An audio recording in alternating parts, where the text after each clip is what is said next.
তো hello guys, welcome back to my channel মামাস world. দেখতেই পাচ্ছ সাজু গুজু করে একদম সুন্দর হয়ে সকলে মিলে বেরিয়ে পড়েছি বিয়ের কেনাকাটার উদ্দেশ্যে। তো হ্যাঁ বন্ধুরা, বিয়ের কেনাকাটা শুরু হয়ে গেছে আর তোমাদেরকে বলেইছিলাম বিয়ের কেনাকাটার সুন্দর সুন্দর ব্লগ আসতে চলেছে।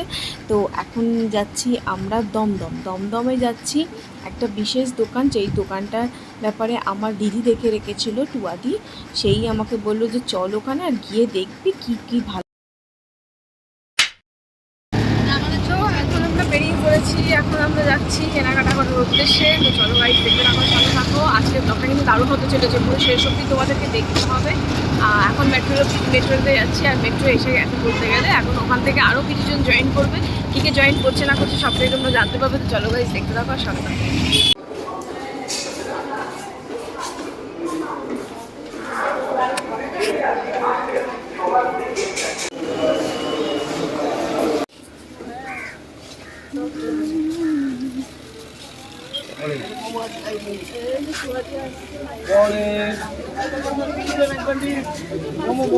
চলো দেখো আমাদের সাথে কে জয়েন করেছে, দেখেছো? প্রত্যুষ বাবু আছে, টুয়া। শোনো, হাই বলে দাও, হাই বলে দাও, হাই গাইস। এখন আমরা ফাইনালি এসে পৌঁছেছি দমদম, আর দমদম থেকে একটা জায়গায় যেতে হবে। তো সেখানে যাচ্ছি, হেঁটে হেঁটেই যাচ্ছি। একজনকে জিজ্ঞেস করলাম, তিনি বললো বেশিটা দূরের রাস্তা না, হেঁটে গেলেই পেয়ে যাবেন সেই জায়গাটা যেতে চাইছো। আমরা বললাম ঠিক আছে, তাহলে আমরা হেঁটেই যাই। হাঁটতে হাঁটতে এখন বুঝতে পারছি যে সেটা অনেকটাই, মানে তাদের কাছে হয়তো মানে ডেলি আপ ডাউন করে বলে তাদের কাছে মানে অনেকটা কম লেগেছে। আমরা যেহেতু এখানে বুঝতে পারছি না কোন জায়গাটা, যার জন্য খুঁজতে সময় লাগছে, যার জন্য অনেকটা রাস্তা মনে হচ্ছে।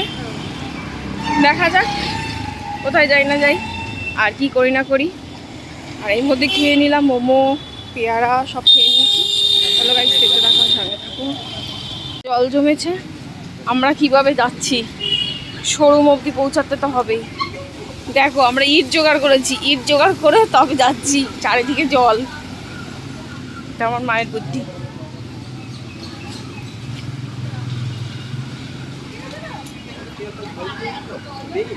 হয় না, ভিজে টিজে গেলে রুল ঢোকানো ঢুকতে না দেয়।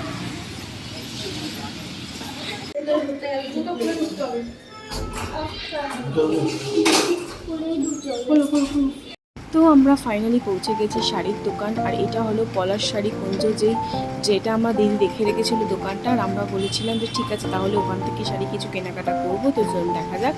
আর সত্যি এসে খুব ভালো লাগলো, ওয়েল বিহেভিয়ার, আর সাথে জিনিসপত্র সব কিছুই খুব ভালো লেগেছে। এই শাড়িটা আমার বিশেষ করে খুব পছন্দ হয়েছিল, কিন্তু এত ভারী যার জন্য আমি এটা রিজেক্ট করে দিলাম। আমি তো ভাবলাম এত ভারী কোনো সময় আমি পরবো না, আলমারিতেই জাস্ট তোলা থাকবো। আর এই শাড়িগুলো খুব দেখে পছন্দ হচ্ছিলো, খুব লাইট ওয়েট আর ক্যারি করতে সুবিধা। এখনকার বিয়ে বাড়ি বলো আর যাই বাড়ি বলো, তো সব কিছুতে এখন একটু সবাই হালকা পরতেই বেশি পছন্দ করে, আমিও পরতে পছন্দ করি। আর এই শাড়িটা দেখো, জাস্ট অপূর্ব, জাস্ট অপূর্ব। এই শাড়িটা আমার খুব নেওয়ার ইচ্ছা ছিল, কিন্তু তার আগে আমি দুটো শাড়ি অলরেডি নিয়ে ফেলেছি নিজের জন্য, তাই এটা ক্যান্সেল করে দিলাম। বললাম নেক্সট বার আসবে যখন তখন দেখবো। তারপরে দেখো এই শাড়িটা, উফ অসাধারণ, ক্যামেরায় কতটা কি ভালো লাগবে। নেক্সট হলো এই সুন্দর একটা সুন্দর লাল হলুদ বালুচুরি না স্বর্ণচুরি, এক্স্যাক্ট নামটা আমার মনে নেই, কিন্তু খুব সুন্দর ছিল। আর লাল হলুদটা যেহেতু কমন বিয়ে পারপাসের জন্য, যার জন্য আমি এটাকে অ্যাভয়েড করলাম। যেটা আনকমন আর যেটা ওদের স্পেশাল আইটেম, সেটাই আমি নেওয়ার চেষ্টা করেছি। আর তো তার মধ্যে এটা দেখুন, তাও উনি দেখাচ্ছিলো, খুব সুন্দর লেগেছিলো, কিন্তু নিলাম না, ওটা স্কিপ করে গেলাম। স্কিপ করে যাওয়ার পর পরের মুহূর্তটা দেখো, আমরা করছি এখানে কেনাকাটার, এনার অবস্থা দেখো, দুষ্টামি করেই যাচ্ছে। সব চেয়ারগুলো কিন্তু লম্বা লাইন করে ফেলতে শুরু করেছে। আর দোকানের প্রত্যেকজন স্টাফ, প্রত্যেক কাস্টমার ওকে দেখে খুব হাসাহাসি করছিল। আর ও তো নিজের মতো নিজে খেলেই যাচ্ছিলো। ওর ওইসব শাড়ি ছাড়ি হ্যানা ত্যানা কিছুতেই কোনো কারো কিছুতে মন নেই, ও নিজের মতো নিজে খেলতে ব্যস্ত। ও ট্রেন গাড়ি খেলছে এখানে। আর তারপরে দেখলাম কিছু বেনারসি, হ্যাঁ বিয়ে মানে বেনারসি থাকবে লাল টুকটুকে, আর সেটা তো হবে না। আর সেটা শাড়ির শপিং করতে এসেছি, সেই ব্লগে আবার বেনারসি থাকলে তাকে বললে হয়। আমি তার মধ্যে কিছু বেনারসি দেখলাম, খুব একটা ভালো লাগেনি, তাই জন্য চলে আসলাম পরের শাড়িটা দেখতে। পরের শাড়িটা জাস্ট দুর্ধর্ষ।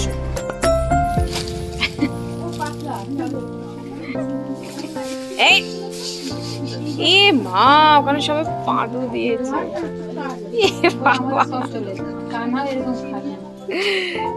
বাবা কানাও না এত দুষ্টু ছিল না, এটা যা দুষ্টু। এনে আস্তে আস্তে হাত ছিটকে দিয়ে রাজস্থান দৌড় মেরেছে। বাবা আছে মানে বাড়িতে জানবে আছে, বিচ্ছু নাম্বার 1। আর ফেরত আসার সময় দেখছি এই অবস্থা দমদমের, মানে কি বলবো না, মানে রিক্সা করে এসছি, রিক্সার জন্য অনেকক্ষণ ধরে ওয়েট করছিলাম আর চারিদিকে জল থই থই করছে। জাস্ট গতকাল রাতের বৃষ্টিতে আর সকাল থেকে কিছু একটু বৃষ্টি হয়েছে, তাই জন্য এই অবস্থা দমদমের ওই এরিয়াটার। পার্টিকুলার এরিয়াটার নাম আমি জানি না, কিন্তু ওই তোমার দমদমের থেকে একটু, আমি ঠিক এক্স্যাক্টলি চৌমাথা মোড় বলে সেই জায়গাটার এই অবস্থা। তো এইভাবে কষ্টসৃষ্ট করে খুব ভয়ও লাগছিল, কারণ কি কোথায় কারেন্টের তার খুলে পড়ে আছে বা কী দুর্ঘটনা ঘটে কিছুই বলা যায় না, যেটা হয়ে আসে। তো সবাই খুব সেফ থেকো দমদমবাসীরা, আর যাদের ওখানে জল জমে তারা খুব সাবধানে চলাফেরা করো। আর নেক্সট চলে এসেছি খাওয়া দাওয়ার পর্বেও। খাওয়া দাওয়া হবে না শপিং করতে এসে, তা কি হয়, আমাদের পুচকু যথারাতি বিরিয়ানি খাচ্ছে আর আমরা মিক্সড রাইস আর chilli chicken. 2000 years later. Finally বাড়ি চলে এসেছি, আর বাড়ি চলে এসে গিয়ে মানে খুব টায়ার্ড ছিলাম, আর তোমরা দেখতেই পারলে ওখানে কত জল জমেছে। তো যাই হোক আজকের দিনটা খুব ভালোভাবে গেছে। আর অ্যাকচুয়ালি ব্যাপারটা হচ্ছে আমি সকালবেলায় ভোর 5টায় আজকে উঠেছি বলা ভুল হবে, মানে সারা রাত অলমোস্ট জেগেই ছিলাম। তোমাদের এক ঝলক দেখাই আগে। এই হচ্ছে এখন আমাদের বাড়ি প্রতিদিনকার অবস্থা, না দিন না রাত না ভোর না সকাল, মানে কিছুই বলবো না, অল টাইম এই দুজনে মিলে এখন এই কাণ্ড করতে থাকে। চাদর দুটো চাদর বেডশিট ছিঁড়ে দিয়েছে প্রত্যেক দিন, মানে একদিন অন্তর অন্তর আমাদের এই বেডশিট চেঞ্জ করতে হচ্ছে। আর এই বর্ষার টাইমে বেডশিট চেঞ্জ করা মানে কতটা কাঁচা আর শুকানোটা কত বড় একটা চাপের বিষয়, মানে কি বলবো। আর দুটোতে মিলে যা দুষ্টামি করে সারাটা দিন, আবার দুজনকে ছাড়া থাকবেও না। এই যে ছোটু, এটা হচ্ছে ম্যাঙ্গো রাস্তায় নিয়ে বেরোনো যায় না, প্রচুর ভমিটিং করে, জানি না কেন ওর এই স্বভাবটা, মানে স্কুটি করে গেলেও প্রচুর ভমিটিং করতে থাকে। আর এটা হলো চিনি, আর চিনি হচ্ছে রাস্তাঘাটে ঘুরতে ঘুরতে করতে খুব ভালোবাসে। মানে ওকে যদি কিছুক্ষণের জন্য আমি নিয়ে বেরোই তো ছোটুর একদম মন টন খারাপ হয়ে যায়, যেই বাড়িতে আসবে দুজনে মিলে একদম উৎপাত শুরু করে দেবে। দেখো দুজনকে কীভাবে কামড়াচ্ছে, ও লম্বা লম্বা কানগুলো ধরে ধরে টানতে থাকবে, আর ও কী করে ওর গায়ের ওই নিচে মাসেলসের একটুখানি ঝুলে থাকবে গলার দিকে, সেইগুলোকে ধরে কামড়াকামড়ি করবে। দুজনে মিলে যা টান্দব চালায় কি বলবো।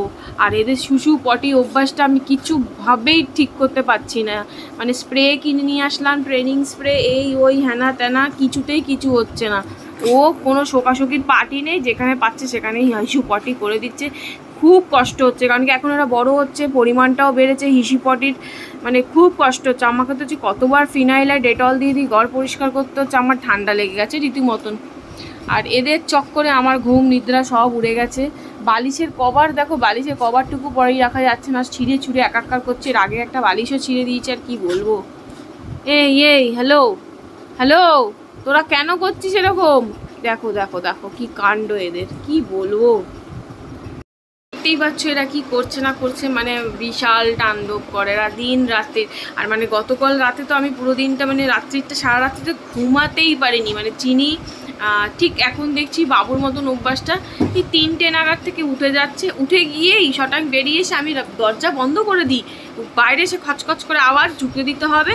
আর না ঢুকতে দিলে ও যদি দরজা খোলা থাকে মাথায় আমার চুলের মধ্যে এসে করতে থাকবে, মানে আমাকে উঠে গিয়ে একটু খিদে পাবে, মানে পটিটা তখন করবে, পটি যদি বাই চান্স করে নেয় খিদে পাবে, একটু কিছু খাওয়াতে হবে। এটা হচ্ছে ওর এখন এই অভ্যাসটা আবার একটু ইদানিং দেখা যাচ্ছে।